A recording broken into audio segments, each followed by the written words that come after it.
Good morning sir. Morning. Sir, కాల్పుల విరమణ ఒప్పందంతో ట్రంప్ తానే గెలిచానని పదే పదే చెప్పుకుంటున్నారు. ట్రంప్ గెలిచినట్లేనా సార్? అంటే ట్రంప్ ఇప్పుడు గెలిచినట్టు చెప్పుకోకపోతే అమెరికాలో ప్రజలు తిరగబడతారు. అందువల్ల ట్రంప్ ఓడినా కూడా గెలిచినట్టు చెప్పుకోవాలి. సో ట్రంప్ ఓడిపోయాడా గెలిచాడా అంటే మీకు ఎనీ వార్లో రెండు డైమెన్షన్స్ ఉంటాయి. ఒకటి ఆపరేషనల్ అండ్ మిలిటరీ డైమెన్షన్, రెండవది స్ట్రాటజిక్ డైమెన్షన్. ఒక వార్ను ఎవాల్యుయేట్ చేయడం అనేది ఒక క్రికెట్ మ్యాచ్ను ఎవాల్యుయేట్ చేసినట్లు కాదు. మీరు క్రికెట్ మ్యాచ్ అంటే ఎవరు ఎక్కువ రన్స్ చేస్తే వాళ్ళు గెలిచిపోతారు. కానీ వార్ అలా కాదు. వార్ అనేది రెండు డైమెన్షన్స్లో, మిలిటరీ ఆపరేషనల్ డైమెన్షన్లో విశ్లేషించాలి, స్ట్రాటజిక్ డైమెన్షన్లో విశ్లేషించాలి. మిలిటరీ ఆపరేషనల్గా యుఎస్ సక్సెస్ అయింది. సో ఇట్ వాజ్ ఏ మిలిటరీగా గెలిచారు, వ్యూహాత్మకంగా ఓడారు. అందుకే ట్రంప్ ఏమో మిలిటరీ సక్సెస్ను మాత్రమే చూపెడుతూ మేము గెలిచాము అంటున్నారు. మిలిటరీ సక్సెస్ అంటే ఏంటి? ఇరాన్ డిఫెన్స్ కెపబిలిటీని భారీగా దెబ్బతీశారు, ఇరాన్లో భారీ విధ్వంసాన్ని సృష్టించగలిగారు, Iran navy, Iran air force, Iran army అసెట్స్ను బాగా నష్టం చేయగలిగారు. అయతుల్లా అలీ ఖమేనీతో పాటు ఇరాన్ టాప్ స్పిరిచువల్ మిలిటరీ లీడర్షిప్ను వైపౌట్ చేయగలిగారు. ఇదంతా కూడా మిలిటరీ సక్సెస్, అనుమానం లేదు. దీంట్లో ఎక్కడ మీకు ఈ వార్ మొత్తం మీరు పరిశీలిస్తే America clear upper hand militarily. కానీ మరి స్ట్రాటజిక్ సక్సెస్ వచ్చిందా అనేది క్వశ్చన్. స్ట్రాటజిక్ సక్సెస్ అంటే ఏంటి? అసలు ఈ వార్ ఆబ్జెక్టివ్స్ ఏంటి? ఈ వార్ ఆబ్జెక్టివ్స్ మనం before war, after war compare చేద్దాం. సో వార్ ఆబ్జెక్టివ్స్ ఏంటి? ఫస్ట్ ఆబ్జెక్టివ్ ఏంటి? Regime change. దీన్ని అసలు ఇప్పుడు మా ఆబ్జెక్టివ్నే కాదు అని అంటున్నారు, కానీ అందరికీ తెలుసు అయతుల్లా అలీ ఖమేనీతో పాటు ఇస్లామిక్ పాలనా వ్యవస్థను మొత్తాన్ని మార్చేసి తమ అనుకూలుని పప్పెట్స్ని అక్కడ పెట్టుకోవాలన్నది అమెరికా, ఇజ్రాయెల్ లక్ష్యం. అది ట్రంపే ఇదివరకు చెప్పాడు, మేము ఖమేనీ అంతమైతే ఇంకో 1, 2, 3 అని వీళ్ళని అనుకున్నాం, కానీ వాళ్ళు కూడా మా దాడుల్లో చనిపోయారు అన్నాడు. సో అంటే క్లియర్ గా regime change was high on the agenda. కానీ ఇప్పుడు రెజీమ్ చేంజ్ నా ఎజెండాలోనే కాదు అంటున్నారు. అంటే మనకు సక్సెస్ కాకపోతే అది నా ప్రియారిటీయే కాదు అంటారు. చూడండి, మీరు ఎంసెట్ లో ర్యాంక్ రాని బిడ్డ తల్లిదండ్రులు అడగండి, మావాడు ఎంసెట్ పట్టించుకోలేదండి, మావాడికి ఇంజనీరింగ్ తో ఇష్టమే లేదండి, ఏ 100 మంది ఇంజనీరింగ్ చదివిన వాళ్ళు గాలికి తిరుగుతున్నారు, అందుకే మావాడికి ఇష్టం లేదండి అంటారు. రానప్పుడు ఏం చేస్తారు? రాలేదని చెప్పుకోవటానికి మొహమాటం. సో పక్కింటి పిల్లవాడికి మంచి ర్యాంక్ వచ్చింది, మన బిడ్డకు రాలే, ఏం చేయాలి? సో మావాడికి అసలు ఎంసెట్ ప్రియారిటీ కాదండి, ఇంజనీరింగ్ చేస్తే ఎక్కడ ఉద్యోగాలు వస్తున్నాయి, మనం రోజు పేపర్లో చూస్తలేమా అండి, ఓరాకిల్లో తీసేసును, అక్కడ తీసేసును. మావాడు మొదటి నుంచి అంటున్నాడు ఆ ఇంజనీరింగ్ నాకు అవసరమే లేదన్నాడు అని. సో ట్రంప్ వైఖరికి కూడా ఇలాంటి వైఖరే ఉంది. అందువల్ల రెజీమ్ చేంజ్ ఎప్పుడైతే సాధ్యం కాలేదని తేలిపోయిందో, రెజీమ్ చేంజ్ నా ఆబ్జెక్టివ్నే కాదు అంటున్నాడు. అని అక్కడ ఆగాడంటే రెజీమ్ చేంజ్ అయిపోయింది అంటున్నాడు. ఏమైపోయింది రెజీమ్ చేంజ్ అంటే, అప్పుడున్న రెజీమ్ వేరు, ఇప్పుడున్న రెజీమ్ వేరు. ఇప్పుడున్న regime much smarter, much sharper, less radical అంటాడు. అంటే ఏంటి? ఏ థర్మామీటర్ పెట్టి వాళ్ళ దగ్గర కొలిసిండామన్నా. వాస్తవంగా ఖమేనీ కన్నా మోర్ హార్డ్ లైన్ లీడర్షిప్ ఇప్పుడు అధికారంలోకి వచ్చింది. కానీ అంటే రెజీమ్ చేంజ్ అనే లక్ష్యం నెరవేరలేదు. సో మన స్ట్రాటజిక్ సక్సెస్ అయినట్లా. స్ట్రాటజిక్ మిలిటరీ ఆపరేషనల్ సక్సెస్ నోమో ఒక వార్ లో మిలిటరీ అసెట్స్ ను ఎవరిని ధ్వంసం చేశారన్నది అది మిలిటరీ సక్సెస్ అవుతుంది. స్ట్రాటజిక్ సక్సెస్ ఏంటి అంటే ఓవరాల్ వార్ ఆబ్జెక్టివ్స్ ఏంటి, ఆ వార్ ఆబ్జెక్టివ్స్ లో ఏం జరిగింది అన్నది. సో నేను చెప్పిన మొదటి వార్ ఆబ్జెక్టివ్ రెజీమ్ చేంజ్. అది జరగకపోగా మరింత హార్డ్ లైన్ రెజీమ్ అధికారంలోకి వచ్చింది. వాస్తవంగా అమెరికాలో రెజీమ్ చేంజ్ జరిగింది. ఆర్మీ చీఫ్ ని తీసేశారు, టాప్ మిలిటరీ జనరల్స్ ని తీసేశారు. మీకు Trump administration counter terrorism head రాజీనామా చేశారు. రేపో మాపో ట్రంపే డిఫెన్స్ మినిస్టర్ తీసి పడేస్తాడు, మీరు చూస్తుండండి. సో ఇదంతా రెజీమ్ చేంజ్ అమెరికాలో జరిగింది. ఇక రెండవది ఏంటి? ఇరాన్ న్యూక్లియర్ కెపబిలిటీని ధ్వంసం చేస్తాం అన్నారు. కానీ జరిగిందా? ఇప్పుడు ఎన్రిచ్మెంట్, నో ఎన్రిచ్మెంట్ అని ట్రంప్ అంటున్నాడు. లేదు, మాకు రైట్ టు ఎన్రిచ్ ఉంది అని ఇరాన్ అంటోంది. దానిపైన స్పష్టత లేదు ఇప్పుడు సీజ్ ఫైర్ అగ్రిమెంట్ లో. ఇప్పుడు అసలు ఇరాన్ న్యూక్లియర్ స్టాక్ పైల్స్ అంటే ఇరాన్ వద్ద ఉన్న యురేనియం నిల్వల్ని అమెరికా గ్రౌండ్ ఆపరేషన్స్ చేసి గ్రౌండ్ ఫోర్సెస్ ను పంపించి దాన్ని ఇరాన్ నుంచి బయటికి తరలిస్తుంది అని కూడా అన్నారు. అలాంటిది ఏమీ జరగలేదు. ఇరాన్ న్యూక్లియర్ కెపబిలిటీస్ కు పెద్ద నష్టం కూడా జరగలేదు. ఎందుకంటే వాటిని ఇరాన్ చాలా జాగ్రత్తగా పర్వత కొండల దిగువన 100 ఫీట్ల లోపున వాటిని హైడ్ చేసి పెట్టింది. సో అందువల్ల అమెరికా ఏమీ చేయలేకపోయింది. సో ఇరాన్ అంతకు ముందన్న న్యూక్లియర్ నాన్ ప్రొలిఫరేషన్ ట్రీటీ అణ్వస్త్ర నిరోధక ఒప్పందంలో భాగమై ఇంటర్నేషనల్ అటామిక్ ఎనర్జీ ఏజెన్సీ పర్యవేక్షణలో ఇరాన్ న్యూక్లియర్ ప్రోగ్రాం నడిచేది. IAEA పర్యవేక్షణలో ఉన్న ఏ దేశం కూడా అణుబాంబు తయారు చేయడం సాధ్యం కాదు. ఎందుకు సాధ్యం కాదంటే IAEA రెగ్యులర్ ఇన్స్పెక్షన్లు చేసి మరి న్యూక్లియర్ మెటీరియల్ ఎన్రిచ్ అవుతుందా వెపన్ గ్రేడ్ వరకు అని చెక్ చేస్తుంటది. ఇరాన్ IAEA పర్యవేక్షణ కింద ఉండే, NPTలో భాగంగా ఉండే, ఇరాన్ కన్వాయుధాలు చేయాలని కోరికుందా లేదా తర్వాత సంగతి. కానీ చేసటానికి వీలు లేని పరిస్థితులు ఉండే. పైగా 2003లోనే అయతుల్లా అలీ ఖమైనీ ఈ న్యూక్లియర్ వెపన్స్ కు వ్యతిరేకంగా ఫత్వా జారీ చేశారు. మనం ఆ ఫత్వా నమ్మచ్చు నమ్మకపోవచ్చు, కానీ IAEA నమ్మాలి. అది IAEA అమెరికా జీవ సంస్థే కదా. అప్పుడు ఇరాన్ న్యూక్లియర్ ప్రోగ్రాం పైన పరిమితులుండే, ఆంక్షలుండే, IAEA సూపర్విజన్ ఉండే, ఇరాన్ అణుబాంబు తయారీకి ఇన్ని అడ్డంకులుండే. ఇప్పుడు ఏమైంది? యుద్ధం తర్వాత NPT నుంచి మేము వెళ్ళిపోతామని ఇరాన్ పార్లమెంట్ లో బిల్లు పెట్టారు. IAEA ఇన్స్పెక్షన్స్ ను ప్రోటోకాల్స్ ను మేము పట్టించుకోమని ప్రకటించేశారు. మాకు రైట్ టు ఎన్రిచ్మెంట్ ఉంటుంది అని చెప్పారు. సో ఇరాన్ అణు కార్యక్రమం పైన ఏ ఆంక్షలు ఉండవు అని ఇరాన్ తెలిచేసింది. సో ఏం సాధించినట్టు? మరి కంప్లీట్ రివర్స్ అయింది కదా వార్ ఆబ్జెక్టివ్ కు. ఇక మూడవది strait of Hormuz. Strait of Hormuz ను తెరిపిస్తున్నాను ఈ కాల్పుల విరమణ ద్వారా, ఇది నా పెద్ద విక్టరీ అని ట్రంప్ చెప్తున్నాడు. సో కామన్ సెన్స్ చిన్న పిల్లవాడిని అడుగుతాడు. యుద్ధానికి ముందు స్ట్రెయిట్ ఆఫ్ హార్మోజ్ ఫ్రీగా లేదా? February 28కు ముందు ఈ హర్మూజ్ జలసంధి ఓపెన్ అని ఉండే కదా, కానీ అక్కడ ఏ పడవలను ఎవరు అడ్డుకోలేదు కదా, ఏ టోల్ ట్యాక్స్ లేదు కదా, ఏ ట్రాఫిక్ జామ్లు లేదు కదా. ఇవన్నీ ఎందుకు వచ్చాయి? యుద్ధంతో వచ్చాయి. ఇప్పుడు కాల్పుల విరమణ ద్వారా హర్మూజ్ జలసంధిని ఓపెన్ చేయిస్తా అంటే అసలు యుద్ధమే అవసరం లేదు కదా. యుద్ధానికి ముందు అసలు హర్మూజ్ జలసంధి ఓపెన్ ఉన్నది కదా. కానీ ఇప్పుడు ఏంటి? ఈ కాల్పుల విరమణ తర్వాత కూడా హర్మూజ్ జలసంధి పైన ఇంకా క్లారిటీ లేదు. ప్రపంచ షిప్ కంపెనీస్ ఏవి తమ షిప్స్ నడపడానికి రెడీగా లేవు. ఇరాన్ తమ మిలిటరీ కంట్రోల్ కోఆర్డినేషన్ తోనే స్టేట్ ఆఫ్ హర్మూజ్ లో షిప్స్ నడుస్తాయంటోంది. టోల్ ట్యాక్స్ విధిస్తాం ఒక్కొక్క షిప్ పైన $2 మిలియన్ అని ఇరాన్ అంటోంది. సో అంతకు ముందు ఓపెన్ గా ఫ్రీగా ఉన్న స్ట్రెయిట్ ఆఫ్ హర్మూజ్ అమెరికా యుద్ధం వల్ల ఇవాళ ఇరాన్ పార్షియల్ ఆర్ ఫుల్ కంట్రోల్కి వచ్చేసింది. ఏం సాధించినట్టు ట్రంప్? ఇది మూడవది. నాలుగవది, ఈ వార్కు ముందు గల్ఫ్ దేశాల పైన గల్ఫ్ దేశాలకు ఉన్న బ్రాండ్ ఏంటి?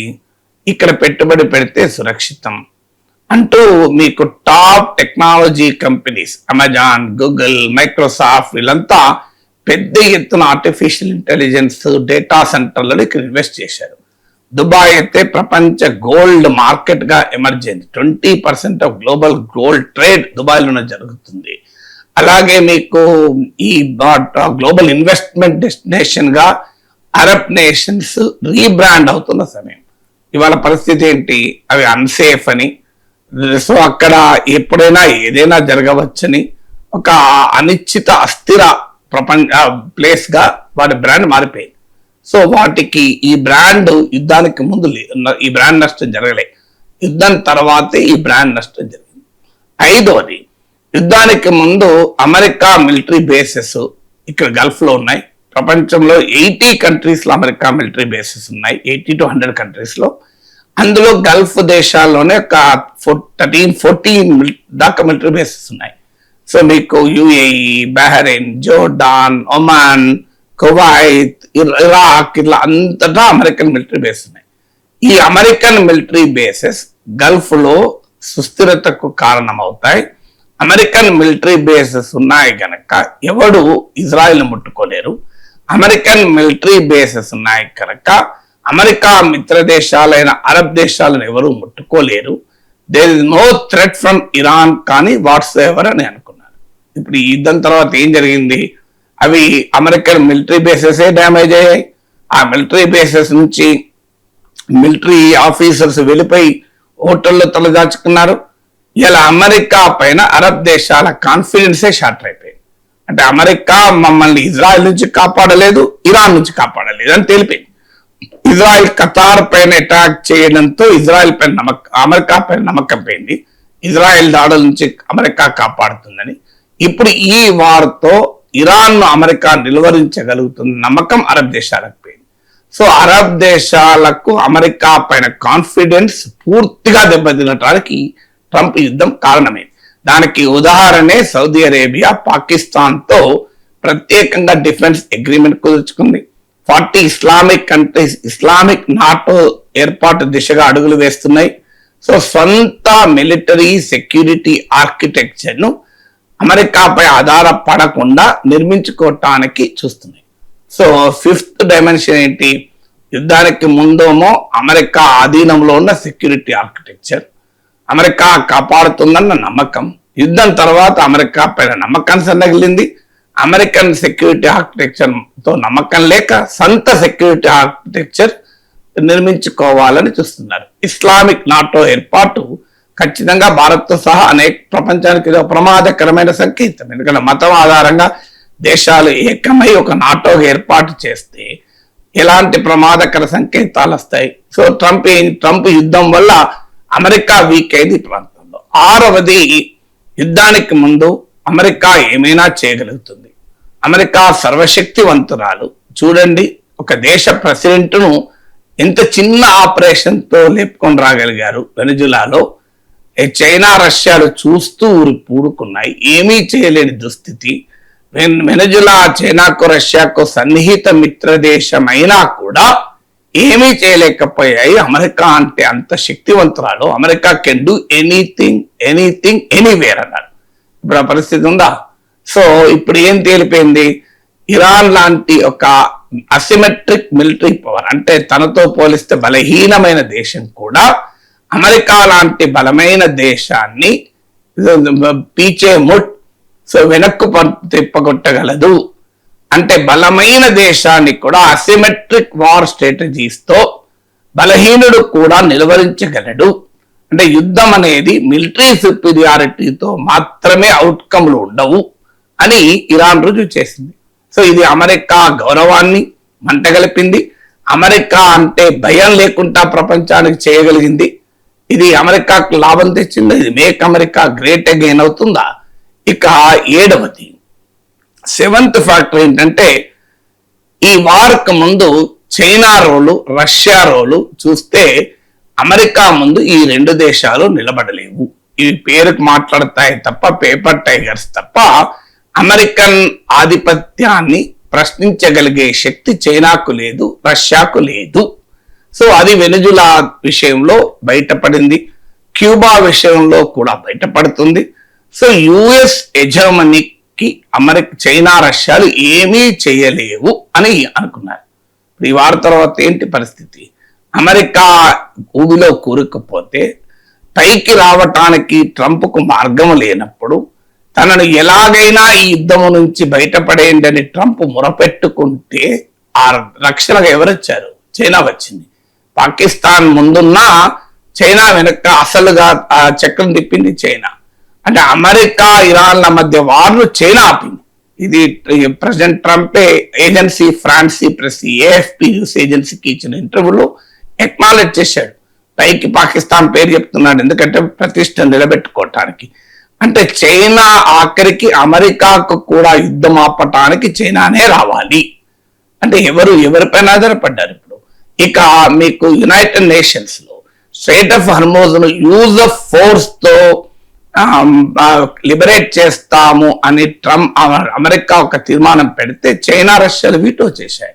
ఈ వార్ జరుగుతున్న సమయంలో అమెరికా ఆంక్షల్ని లెక్క చేయకుండా రష్యన్ ఆయిల్ షిప్ క్యూబా చేరుకుంది. క్యూబాను అమెరికా దిగ్బంధం చేసింది. క్యూబాతో ఎవరు ట్రేడ్ చేయొద్దన్నది, క్యూబాకి ఎవరు ఆయిల్ సప్లై చేయొద్దన్నది, వెనజులాన్ ఆయిల్ కట్ చేసింది. వెనజులా ప్లేస్ లో మెక్సికో ఆయిల్ సప్లై చేస్తుంటే మెక్సికోను ఆపేసింది. కానీ రష్యా చేయలేకపోయింది. అమెరికా ఈ వార్లో ఉండగా రష్యన్ ఆయిల్ షిప్ ఎలాంటి అడ్డంకులు లేకుండా క్యూబా చేరుకుంది. సో మీకు రష్యా ఇరాన్ కు ఇంటెలిజెన్స్ సపోర్ట్ ఇచ్చింది.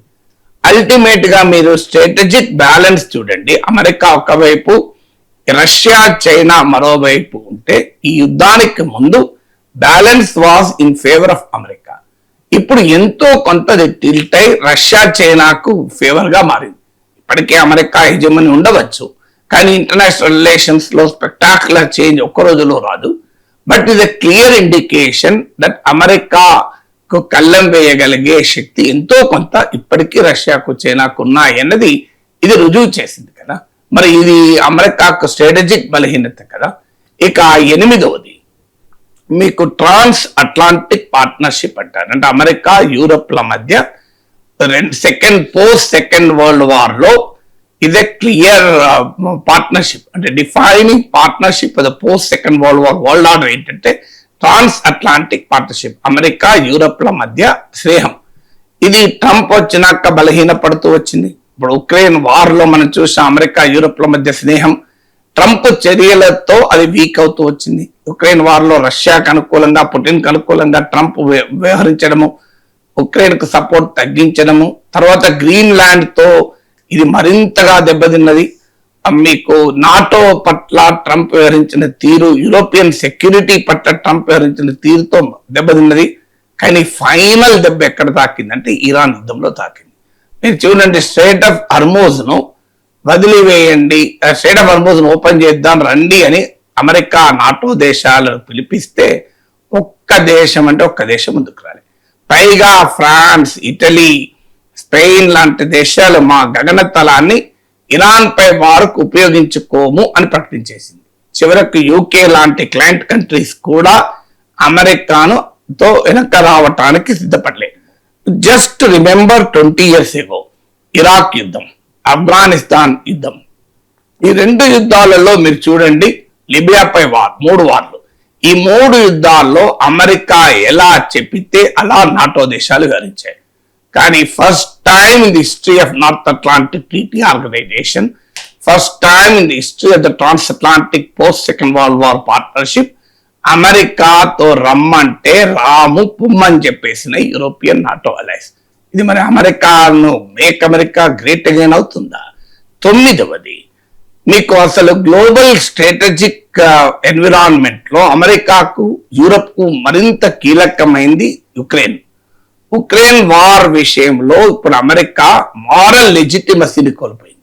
ఇప్పటిదాకా ఏమన్నారు, ఎస్ రష్యా ఉక్రెయిన్ ఎలా ఆక్రమిస్తుంది, Ukraine is an independent sovereign nation, so రష్యాది ఆక్రమితవాదము, దురాక్రమణవాదము అని అమెరికా, యూరప్ తన ప్రజలకు చెప్పగలిగింది, ప్రపంచానికి చెప్పగలిగింది.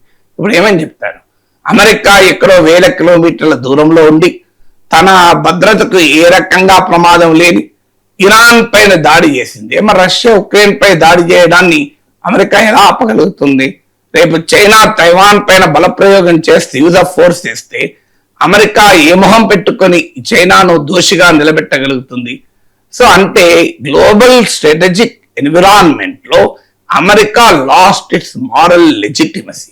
దాంతో పాటు మీకు ఇవాళ ఉక్రెయిన్ వార్ అనేది ఊసే లేకుండా పోయింది కదా. ప్రెసిడెంట్ జెలెన్స్కీ చెప్పాడు కదా, ఈ వార్ వల్ల అత్యధికంగా నష్టపోయింది తామే అని. 10వది ఈ వార్ వల్ల అమెరికాకు ఏమీ కాదు, అందుకే అమెరికా యుద్ధం చేస్తోంది. ప్రపంచంలో ఎక్కడైనా అమెరికా వార్స్ చేస్తుంది. అమెరికా ఇది ఇన్సులేటెడ్ వీటితో అనుకున్నారు. అందులో ముఖ్యంగా అమెరికా ఇది ఎనర్జీ సెల్ఫ్ సఫిషియెంట్, సొంతగా ఇంధన ఉంది, ఇంకా ఎక్స్పోర్ట్ కూడా చేస్తుంది. స్ట్రైట్ ఆఫ్ హార్మోజ్ ద్వారా అమెరికా ఆయిల్ రాదు, మిడిల్ ఈస్ట్ నుంచి అమెరికా ఆయిల్ ఇంపోర్ట్ చేసుకోదు. ఇవి డిస్టెంట్ అండ్ ఫారెన్ వార్స్. ఇంకా యుక్రెయిన్ అన్నా అమెరికాకు దగ్గరగా ఉండే యూరోప్ లో జరుగుతోంది, ఇది ఎక్కడో వెస్ట్ ఏషియాలో జరుగుతోంది. So America nothing will happen to America అని ట్రంప్ అనుకున్నాడు, ప్రపంచంలో చాలా మంది అనుకున్నారు. కానీ America is also vulnerable to this war అని ఈ యుద్ధం ద్వారా తెలియదు. అంటే American capacity to withstand geopolitical and geoeconomic pressures, మీకు American capacity to withstand geopolitical geoeconomic pressures లో ఉన్న బలహీనతలు బయటపడ్డాయి. ఇవాళ అమెరికా మిలిటరీ బలహీనతలే బయటపడడం కాదు, ఇంత పవర్ఫుల్ మిలిటరీ ఉండి కూడా ఏమీ చేయలేని పరిస్థితి. F-35 యుద్ధ విమానాన్ని చిన్న చిన్న మిసైల్స్ తో ఇరాన్ కొడుతున్న తీరు చూసి ప్రపంచం నివ్వెరపోయింది. సో ప్రపంచంలో అత్యంత శక్తివంతమైన మిలిటరీ ఉన్నా లాభం లేదా అని, తర్వాత ప్రపంచంలో తాము ఇన్సులేట్ అవుతాము అని అమెరికా అనుకుంటే ఏం జరిగింది? ఈ వార్ స్టార్ట్ అయ్యాక అమెరికాలో గ్యాసోలిన్ ధర, పెట్రోల్ ధరలు $1 పెరిగింది. అమెరికన్ ఎకానమీలో క్రైసిస్ మొదలైంది. అమెరికా ప్రజలు తీవ్రంగా ట్రంప్ ను వ్యతిరేకించడం మొదలైంది. అమెరికాలో cost of living crisis, inflation పెరిగే ధోరణులు మొదలయ్యాయి. ఫలితంగా అమెరికన్ ఫెడరల్ రిజర్వ్ వడ్డీ రేట్లను తగ్గించే ప్రసక్తే లేదని తేల్చిపడేసింది. మీకు ఇంటర్నేషనల్ మానిటరీ ఫండ్ నుంచి మొదలుకొని అన్ని సంస్థలు ఎకనామిక్ గ్రోత్ రేట్ తగ్గిపోతుందని చెప్పారు. అమెరికన్ మార్కెట్లు దెబ్బతిన్నాయి. తాత్కాలికంగా జరిగింది ఒక్కటి, డాలర్ వాల్యూ పెరిగింది. సో ఇన్ని రకాలుగా అమెరికన్ ఎకానమీ ఈ వార్ వల్ల ఇంపాక్ట్ అయింది. అన్నిటికీ మించి ఈ వార్ వల్ల $100 కోట్ల ఖర్చు పెట్టాల్సి వస్తుంది. $1 ట్రిలియన్, 1,00,000 కోట్ల రక్షణ బడ్జెట్ అమెరికాకు ఉంటే ఇప్పుడు 1,50,000 కోట్లు అంటే $1.5 ట్రిలియన్ కావాలని అమెరికా అడుగుతుంది. అంటే అమెరికా ప్రజల పైన రక్షణ బడ్జెట్ భారం పెరిగింది. మరి అమెరికా సేఫర్ అయిందా, అన్సేఫ్ అయిందా? అమెరికా సేఫ్ అయితే బడ్జెట్, రక్షణ బడ్జెట్ ఎందుకు పెంచుకోవాలి? అంటే ఈ వార్ అమెరికాను అన్సేఫ్ చేసింది వెనకనే ఇలా రక్షణ బడ్జెట్ పెంచుకోవాల్సి వస్తుంది. కామన్ సెన్స్ చెప్తుంది కదా. సో ఈ 10 రకాలుగా చూస్తే మీకు అర్థమవుతున్నది ఏంటి? ఎస్, అమెరికాకు మిలిటరీ సక్సెస్ లభించింది నిజం, కానీ స్ట్రాటజిక్ గా అమెరికా ఓడిపోయింది. అంటే మిలిటరీ రీత్యా, ఆపరేషనల్ రీత్యా విజయవంతమైంది, కానీ వ్యూహాత్మకంగా ఓడిపోయింది. అందుకే మీకు చూడండి, వారకు ముందు అమెరికా శాసిస్తుండే ఇరాన్ బిక్కుబిక్కుమంటుండే. ఇప్పుడు ఇరాన్ షరతులు పెడుతోంది. ఇక్కడ విన్నారా మీరు? ఓడిపోయిన దేశం ఎక్కడైనా షరతులు పెడుతుందా? ఇలా ఇరాన్ షరతులు పెడుతోంది. మా 10 పాయింట్ అది వర్కబుల్ ప్రపోజిషన్ అని ట్రంప్ సర్టిఫికెట్లు ఇస్తున్నాడు. ఇలా ఇరాన్ తో అమెరికా కూర్చొని చర్చలు జరపాల్సి వస్తుంది. ఇది ఎక్కడైనా ఓడిపోయిన దేశం చేస్తుందా? 1971 లో మనం పాకిస్తాన్ ఓడించాం. పాకిస్తాన్ ఇలా షరతులు పెట్టిందా? బంగ్లాదేశ్ లో వదిలేసుకొని వెళ్ళిపోవాల్సి వచ్చింది కదా. తూర్పు పాకిస్తాన్ 90,000 మంది సోల్జర్స్ లొంగిపోయారు కదా. వార్ అంటే అది కదా, వార్ అవుట్కమ్ అంటే అది కదా. సో మరి ఎక్కడైనా పాకిస్తాన్ షరతులు పెట్టిందా? పాకిస్తాన్ తో మనం షరతులు పెట్టాంటే పాకిస్తాన్ షరతులు పెట్టలేదు కదా. సో అంటే వార్లో ఓడిపోలేదు ఇరాన్ అనటానికి ఉదాహరణే ఇరాన్ ఇవాళ శాసిస్తోంది. ఇరాన్ స్టేట్ ఆఫ్ హార్మూజ్ తెరవం ఏం చేసుకుంటావు చేసుకోపో అంటోంది. ఈ అవసరమైతే ఈ డీల్ ని బ్రేక్ చేసుకుంటామని హెచ్చరిస్తోంది. ఇరాన్ 10 పాయింట్ల ప్లాన్ పెడితే ట్రంప్ దాన్ని చర్చిస్తానంటున్నాడు. That itself shows that strategic victory is for Iran, military success is for America. Sir, Iran strait of Hormuz లో పరిస్థితి ఏంటి సార్? అంటే ఇది కాంట్రడిక్టరీ పిక్చర్ వస్తుంది. మీకు ట్రంప్ ఏమో స్టేట్ ఆఫ్ హార్మూజ్ లిబరేట్ అయిపోయిందిగా, మేము మొత్తం ఓపెన్ చేసి పడేసినాం, ఇక షిప్స్ అన్ని పెద్ద ఎత్తున వెళ్తున్నాయి, మీరు నమ్మకండి మీడియాలో వచ్చేది అని నిన్న American white House press secretary మాట్లాడుతున్నాడు. కానీ మీకు global agencies which track shipping, అంటే షిప్పింగ్ లైన్స్ ట్రాక్ చేసేటువంటి గ్లోబల్ ఏజెన్సీ చెప్పేది అంటే ఏది కదలిక లేదు అని. నిన్న ఈ కాల్పుల విరమణ తర్వాత ఇప్పటి వరకు నేను మాట్లాడుతున్న సమయం వరకు మీకు మే 9th 9:30 AM వరకు కేవలం 2 షిప్, ఒకటి గ్రీస్ది, ఒకటి లైబేరియా, ఈ 2 షిప్స్ మాత్రమే స్టేట్ ఆఫ్ హార్మూజ్ దాటాయి. ఈ 2 మరి ఇరాన్ తో కోఆర్డినేట్ చేసుకునే దాటాయో లేదో మనకు తెలియదు, ఈ 2 దాటాయి. ఇక 800 షిప్స్, 20,000 సేలర్స్ ఇలా స్టేట్ ఆఫ్ హార్మూజ్ లో స్ట్రాండెడ్ అయి ఉన్నారు. సో ఇప్పటి వరకు ఉన్న సిచ్యువేషన్ అది. ఇలా ఎందుకు జరుగుతుంది అంటే స్టేట్ ఆఫ్ హార్మూజ్ ను ఓపెన్ చేయడానికి ఇరాన్ ఒప్పుకుంది, స్టేట్ ఆఫ్ హార్మూజ్ ఓపెన్ అయిపోయింది అని ట్రంప్ మాట్లాడాడు. ఇరాన్ చాలా క్లియర్ గా కండిషనల్ గా మాత్రమే ఓపెన్ అవుతోంది, subject to technical limitations, subject to coordination with Iranian arm forces అని చెప్పింది. అంటే ఇరాన్ యుద్ధానికి ముందేమో ఏ కండిషన్స్ లేవు, స్వేచ్ఛగా ఫ్రీగా స్టేట్ ఆఫ్ హర్మోజ్ ద్వారా అన్ని దేశాల షిప్స్ ప్రయాణమయ్యాయి. ఇవాళ పరిస్థితి ఏంటి? ఇరాన్ సైన్యం చెప్పిన పద్ధతిలో ఇరాన్ సైన్యంతో సమన్వయం చేసుకొని ఇరాన్ సైన్యం విధించే షరతులకు లోబడి మాత్రమే స్టేట్ ఆఫ్ హర్మోజ్ లో నౌకలు పోవాలి. అంటే క్లియర్ గా ఇరాన్ కంట్రోల్లోకి స్టేట్ ఆఫ్ హర్మోజ్ ను తీసుకొచ్చాడు ట్రంప్. ఇప్పుడు చెప్తున్న నీతులు ఏంటి? యుద్ధానికి ముందు state of Hormuz is free, యుద్ధం తర్వాత state of Hormuz is under Iran control. So Trump ఘోరంగా విఫలమయ్యడం దానికి ఇది ఒక ఉదాహరణ కదా. సో స్టేట్ ఆఫ్ హర్మోజ్ లో ఇప్పుడు ఏం చేయాలి అనేది తలపట్టుకొని కూర్చున్నారు. సో స్టేట్ ఆఫ్ హర్మోజ్ అసలు మాకు ఇంపార్టెంటే కాదు. మొదలన్నాడు స్టేట్ ఆఫ్ హర్మోజ్ ను బాంబింగ్ చేస్తా అన్నాడు ట్రంప్. తర్వాత అన్నాడు నాటో దేశాలకు కలిసి రావాలన్నాడు. నాటో దేశాలు కలిసి రాకపోతే అసలు మాకు అవసరమే లేదు, అది అవసరం ఉన్నట్టు చూసుకోండి, మేము మిడిల్ ఈస్ట్ నుంచి ఆయిల్ ఇంపోర్ట్ చేసుకోము, స్టేట్ ఆఫ్ హర్మోజ్ ను ఆ నుంచి మా షిప్స్ ఏమి రావు, మాకు ఎనర్జీ సప్లైస్ ఏమి రావు, మీరు చూసుకోండి ధైర్యం ఉంటే అన్నాడు. తర్వాత ఏమన్నాడు? స్టేట్ ఆఫ్ హర్మోజ్ ఓపెన్ చేయకపోతే పవర్ ప్లాంట్లను పేల్చేస్తా, బ్రిడ్జిల్ని పేల్చేస్తా, power plant day, bridge day అని మాట్లాడాడు. సడన్ గా 2 గంటలు ఆ డెడ్ లైన్ ముందు మళ్ళీ తుస్తామన్నాడు. మళ్ళీ 42 weeks is fire, state of Hormuz liberate చేసిన చూడు నా సక్సెస్ అంటున్నాడు. అసలు దాని ముందు ఫ్రీగానే ఉన్నది, నువ్వే కదా క్రియేట్ చేసింది ప్రాబ్లం. సో ట్రంప్ వైఖరి ఎట్లా అంటే కత్తితో పొడుచుకొని కత్తితో పొడిచి ఆడ బ్లీడ్ అవుతుంటే మన హాస్పిటల్ చేర్పించి నేనే కాపాడిన అంటాడు. అదే నువ్వే కదా పొడిచిందంటే అది అనవసరం, నేనే కాపాడిన అంటాడు. సో ట్రంపే ప్రాబ్లం సృష్టించి ట్రంపే దాన్ని సాల్వ్ చేసి నాకు నోబెల్ పీస్ ప్రైజ్ కావాలంటాడు. ఎందుకంటే ఎలాగో నోబెల్ ప్రైజ్ పీస్ ప్రైజ్ ఇస్తలేదు కనుక ఈ create the problem. State of Hormuz ఎందుకు మూతపడ్డది? ట్రంప్ దాడులు వల్ల మూతపడ్డది. ఇప్పుడు దాన్ని ఓపెన్ చేసినా అది నా సక్సెస్ అంటాడు, అది నా వార్ ఆబ్జెక్టివ్ గాల్లో అది వార్ ఆబ్జెక్టివ్ అంటాడు. అసలు వారు వల్ల మూతపడ్డ స్టేట్ ఆఫ్ హర్మోజ్ ఓపెన్ చేయడం వార్ ఆబ్జెక్టివ్ ఎట్లయితుంది? పోనీ యుద్ధానికి ముందు అది ఏదో క్లోజ్ ఉంటే నువ్వు వారు చేసినట్టు అర్థం ఉన్నది. యుద్ధానికి ముందు అది ఓపెన్ ఉన్నది, యుద్ధం తర్వాత క్లోజ్ అయింది. ఆఖరికి ఏమన్నాడు? ఇప్పుడు ఇరాను మేము కలిసి జాయింట్ గా టోల్ గేట్ పెడతామంటాడు. అసలు ఏమన్నా అర్థం ఉందా ట్రంప్ మాటలలో? ఇరాన్ క్లియర్ గా చెప్తోంది మేము $2 million వసూలు చేస్తాం. ఇరాన్ స్పష్టంగా క్లారిటీతో చెప్పింది ఈ యుద్ధం వల్ల మాకు జరిగిన నష్టానికి అమెరికా ఇజ్రాయెల్ కంపెన్సేట్ చేయాలి, వాళ్ళు చేస్తే సరి, చేయకపోతే మేము షిప్స్ పైన టోల్ ట్యాక్స్ వేస్తాం, యోమంతో ఆ టోల్ రెవెన్యూ పంచుకుంటాం. ఇది ఇరాన్ ఓపెన్ చెప్తుంది. ఇప్పుడు స్టేట్ ఆఫ్ హర్మోజ్ పైన ట్రంప్ చెప్తున్నది నిజమా, ఇరాన్ చెప్తున్నది నిజమా అనేది ప్రపంచం చూడాలి. మీకు ప్రాక్టికల్ గా క్షేత్రస్థాయిలో చూస్తేనైతే ఇంకా షిప్స్ కదలడం లేదు, ఎవరు ధైర్యం చేయడం లేదు.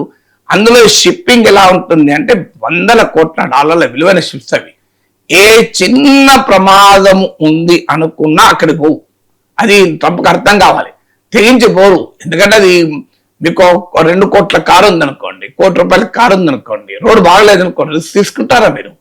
₹1 కోటి కారు రోడ్డు నడుస్తుందండి, బాగానే ఉంది, కానీ కొద్ది కంకర ఉన్నది, అక్కడక్కడ బురద ఉన్నది అంటే మన పోతారా? సో కొన్ని కంకర ఉన్నది కానీ ఏం కాదు అంటే 3 లక్షల కారు, 5 లక్షల కారు, పాత కారు, 10 ఏళ్ల కింద కారు దంచురా ఏమో అయ్యేదైతుందని పోతాం. అదే 2 కోట్ల కారు పోడు. అంటే 2 కోట్ల కారుకి అడ్వాంటేజ్ ఉంది అనుకుంటాం, లేదు, ఉండదు. ఏమి లేనోకి అడ్వాంటేజ్ ఉంటుంది. ఎడ్ల బండి ఉన్నదనుకో ఇంకా హాయిగా పోతుంది. ఆ 5 లక్షల కారు కూడా ఆలోచిస్తేమో ఎంత కంకరాన్ని ఉండదు, ఎడ్ల బండి పోతుంది. మరి ఎడ్ల బండి ఉన్నోడేమో రోడ్డు బాగలేకపోయినా, అది కంకరతో ఉన్నా, అది ముళ్ళు గుచ్చుకునేటట్టున్నా, అందులో కాస్త బురుదున్నా, ఇసుకున్నా ఎడ్ల బండి పోతుంది, బుల్లక్కాడు పోతుంది. కానీ 2 కోట్ల కారు పోదు. అదే మరి 2 కోట్ల కారోడు గొప్పోడా, బుల్లక్కాటోడు గొప్పోడా అంటే అక్కడే స్ట్రాటజిక్ యాంగిల్ అనేది వస్తుంది. సో 2 కోట్ల కారున్నోడు కూడా దిగి బుల్లకాట్లు ఎక్కిపోవాలి. That will be the situation. ఎందుకంటే బుల్లకాటు నష్టం ఏమి లేదు, పోతున్నాడు. మీకు 2 కోట్ల కార్ డ్యామేజ్ అవుతారని భయం అవుతుంది కదా. సో మీకు అక్కడే తేడా మనకు అర్థం కావాలి. అందువల్ల కొన్ని సందర్భాల్లో సింపుల్ ఎగ్జాంపుల్ మళ్ళీ చెప్తున్నాను, రోడ్డు దరిద్రంగా ఉంటది, పిచ్చి పిచ్చిగా రాళ్ళు ఉంటాయి, ముళ్ళ కంపలు ఉంటాయి అటు ఇటు. ఆ ముళ్ళ కంపలకెళ్ళి వెళ్తే ఆ కారు గ్లాసులన్నీ గీతలు పడతాయి. ఏ రాయి ఎగిరి ఏ కంకర రాయి ఎగిరి డెంట్ అవుతుందో తెలియదు. ముందట ఇసుకున్నది, కొంత బురదున్నది, అందులో దిగబడే అవకాశం ఉంది. ఒక 2 కోట్ల కారు ఉన్నాడు అక్కడ, అటు ముందున్నాడు, ఒక బుల్లక్ కార్డు ముందున్నాడు. ఎవరు ధైర్యంగా పోతున్నాడు నాకు చెప్పండి. 2 కోట్ల కారు ఉన్నాడు ధైర్యంగా పోతారా? భయపడుతున్నాడు. కానీ ఎవరు పోతాడు? బుల్లక్ కార్డు పోతాడు. కావాలని రమ్మంటాడు, నన్ను ఎక్కించబోయా, నేను పట్టుకెళ్తాను ఈ కటవైపు, మళ్ళీ కావాలంటే మళ్ళీ వెనక్కి తీసుకొస్తా అంటాడు. అప్పుడు 2 కోట్ల కారునోడు సైడ్ కార్ ఆపేసి ఈ బుల్లక్ కార్ట్లు ఎక్కి బయటికి పోయి పని చేసుకొని మళ్ళీ బుల్లక్ కార్ట్లో మళ్ళీ టచ్చి అప్పుడు కారెక్కి రావాలి. సో ఎవరు గెలిచాడు ఇక్కడ? బుల్లక్ కార్ట్ గెలిచాడు. సేమ్ ఇరాన్ ఒక బుల్లక్ కార్టు, అమెరికా ఒక 2 కోట్ల కారు. ఈ స్ట్రాటజిక్ ఎవరు గెలుస్తున్నారు? ఇక్కడ బుల్లక్ కార్ట్ గెలుస్తాడు. That doesn't mean bullock cart is greater than 2 crore car. But అక్కడ ఉన్న కాంటెక్స్ట్ లో బుల్లక్ కార్టే గెలిచింది. ఇది మనకు అర్థం కావాల్సిన చిన్న ఉదాహరణ. సో ఇప్పుడు జరుగుతున్న అదే స్టేట్ ఆఫ్ హర్మోజ్ విషయంలో ఇరాన్ ఈజ్ కంప్లీట్లీ డామినేటింగ్. ఎందుకంటే ఇరాన్కి అది అడ్వాంటేజ్ గా మారిపోయింది కదా. ట్రంప్ ప్రేక్షక పాత్ర పోషిస్తూ ఇష్టం వచ్చినట్టు నోటికో రోజుకో మాట, క్షణానికో మాట, పూటకో మాట మాట్లాడుతూ ఉండాల్సిన పరిస్థితి వచ్చింది కదా. సార్ ఇజ్రాయెల్, అమెరికా, ఇరాన్ల మధ్య జరిగిన ఒప్పందం జరిగిన స్వల్ప వ్యవధిలోనే లెబనాన్ పై దాడులు చేసింది ఇజ్రాయెల్. అంటే ఇక్కడ ఇజ్రాయెల్ వైఖరి ఏంటి? ఈ కాల్పుల విరమణ ఒప్పందాన్ని చెడగొట్టే ప్రయత్నం ఇజ్రాయెల్ చేస్తుందా? ఇజ్రాయెల్ అసలు ఎప్పుడైనా ఇంతవరకు అత్యధిక వార్స్ మిడిల్ ఈస్ట్ లో ఎవరు చేశారు? ఇజ్రాయెల్ చేసింది. తన సరిహద్దులు దాటి ఇతర దేశాలలోకి ఎవరు వెళ్ళారు? ఇజ్రాయెల్ వెళ్ళింది. ఇజ్రాయెల్కు అరబ్ దేశాల నుంచి ప్రమాదం ఉంది అని అంటారు, అది కొంతవరకు నిజమే. కానీ ఇజ్రాయెల్ యునైటెడ్ నేషన్స్ ఆమోదించిన 2 state సొల్యూషన్, అంటే యూదులకు ఒక దేశము, పాలస్తీనీయులకు ఒక దేశం అనే దాన్ని ఒప్పుకోక గ్రేటర్ ఇజ్రాయెల్ అంటారు. అందుకే మీకు చూడండి, లెబనాన్ సౌత్ లెబనాన్ లోకి దూరింది, సిరియాలోకి వెళ్ళి గోలాన్ హైట్స్ ఆక్రమించింది, మీకు ఈజిప్ట్ లోకి వెళ్ళింది, జోర్డాన్ లోకి వెళ్ళింది. సో ఇజ్రాయెల్ వెళ్ళని దేశంలోకి ఏ అరబ్ దేశంలోకి వెళ్ళలేదో చెప్పండి. సో అందువల్ల that is the style of Israel. అందుకే ఇప్పుడు కూడా ఏం చేస్తుంది ఇజ్రాయెల్? మీకు ట్రంప్ వార్ సీజ్ ఫైర్ అనడంతోనే ఏమీ చేయలేక ఇరాన్ పైన సీజ్ ఫైర్, హిజ్బుల్లా పైన కాదు అంటున్నాడు. సో మీకు మీ పక్కింటోని కొట్లాట అవుతుందండి. ఆఖరికి ఇంటి పక్క వచ్చి సదిరి చెప్తాడు అగ్రిమెంట్, మీరు ఆయన కొట్టద్దు, ఆయన మిమ్మల్ని కొట్టద్దు అని అగ్రిమెంట్ అవుతుంది. కానీ వచ్చి మీ కొడుకుని కొడతాడు. కొడుకు ఒప్పందంలో లేడు కనుక కొడతా అంటే శాంతి వస్తుందా? ఇది ఒప్పందం అంటే ఇద్దరు, నువ్వు ఆ కొడుకును కొట్టద్దు, ఇంకెవరు కొట్టద్దు కదా. నేను కొడుకును కొడతా, కొడుకు ఒప్పందంలో లేడు, ఒప్పందం నీకు నాకు మధ్య కుదిరింది అంతే, నిన్ను కొట్టా, కొడుకును కొడతా అంటాడు. ఇది ఒక లాజిక్ ఉంటుంది. ఇజ్రాయెల్ అలాగే ఉన్నది ఇప్పుడు. సో మేము ఇరాన్ను కొట్టము, అమెరికాతో ఇరాన్ చేసుకున్న ఒప్పందాన్ని నేను సమర్థిస్తున్నాము, ఇరాన్ పైన కాల్పులు విరమణ జరపము, కానీ లెబనాన్లో హిజ్బుల్లాపై జరుపుతాం. అసలు లాజిక్ అసలు ఎక్కడైనా ఉందా? అసలు Israel, Iran and Hezbollah are part of the same family. ఇప్పుడు నేను ఇంతకుముందు చెప్పిన ఎగ్జాంపుల్ లాగా తండ్రిని కొట్టనని ఒప్పందం చేసుకొని ఇక కొడుకు కొడతా అంటే ఏ తండ్రి అయినా శాంతికి ఒప్పుకుంటాడా? మరి ఇరాన్ కు ఉన్న ఫ్యామిలీలో హిజ్బుల్లా ఒకటి, ఇరాన్ ప్రాక్సీస్ అంటారు, యాక్సిస్ ఆఫ్ రెసిస్టెన్స్, ప్రతిఘటన కూడా. అందులో హిజ్బుల్లా ఒకటి, హూతీలు, ఇరాక్ లో ఉన్న షియా మిలిషియా, గాజాలో ఉన్న హమాస్, వీళ్ళంతా కలిపితే Iraq axis of resistance family. ఇప్పుడు కాల్ సీజ్ ఫైర్ ఇరాన్ కు వర్తిస్తుంది, కానీ ఇరాన్ యాక్సిస్ ఆఫ్ రెసిస్టెన్స్ కు వర్తించదు అని ఇజ్రాయెల్ చెప్తోంది. So Lebanon is not part of the peace plan అని. నిన్న వైట్ హౌస్ ప్రెస్ సెక్రటరీ కూడా సీజ్ ఫైర్ లో లెబనాన్ లేదు అంటున్నాడు. మీరు పాకిస్తాన్ ప్రైమ్ మినిస్టర్ షెబాజ్ షరీఫ్, అంటే ఎవరి కన్వర్జేషన్ ఆధారంగానైతే నేను కాల్పుల విరమణ ప్రకటిస్తున్నాను ట్రంప్ చెప్పాడో, based on the conversation with Pakistan prime minister and Pakistan field marshal Asim Munir అని క్లియర్ గా ట్రంప్ చెప్పాడు.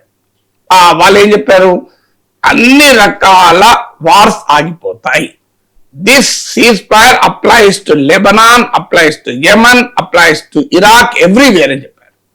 సో ఇరాన్ చెప్పిందే, మీడియేటర్ పాకిస్తాన్ చెప్తున్నది.